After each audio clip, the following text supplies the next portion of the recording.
Alright, we finally made it. Welcome to section 4, where we talk about everything to do with sprint planning. Now, sprint planning is a critical meeting, probably one of the most important events in Scrum, and a badly executed sprint planning meeting can derail the whole sprint. So let's first start off by focusing on the concept of time boxing. Now, under the Scrum framework, all activities are time boxed. So what is time boxing? Well, time boxing involves giving a fixed length of time to a specific event or activity, and that unit of time is called a time box. And the team is expected to complete that activity within the allocated time. So Scrum uses time boxing for all the Scrum events, and that includes sprint planning, execution of the sprint, daily Scrum, sprint review, and sprint retrospective.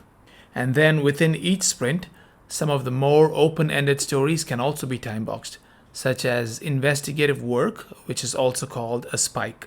And that's because investigative work is hard to estimate, and so instead it's time boxed. So let's check out the time boxes defined for each Scrum event.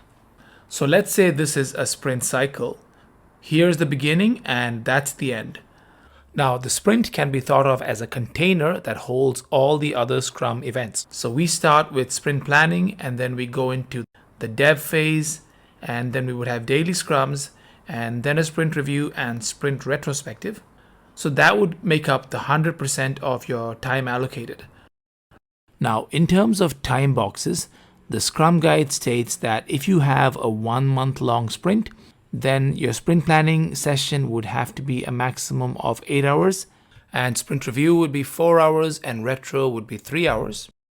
However, if you have shorter cycles, say 3 weeks or 2 weeks for your sprints, then you would usually hold shorter meetings.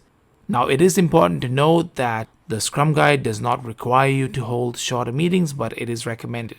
And in the real world, companies tend to proportionately reduce the length of the meetings based on the length of the cycle. So if I had a 2-week sprint cycle, my meeting for the sprint planning would be reduced from 8 hours to 4 hours, and my sprint review would be 2 hours instead of 4 hours, and sprint retro would be 1.5 hours. But remember, once again, that this is not a Scrum Guide requirement, but it is how most companies in the real world operate. And time boxing is great because it keeps everyone focused. We're all humans, and having a clear deadline can be a great motivator.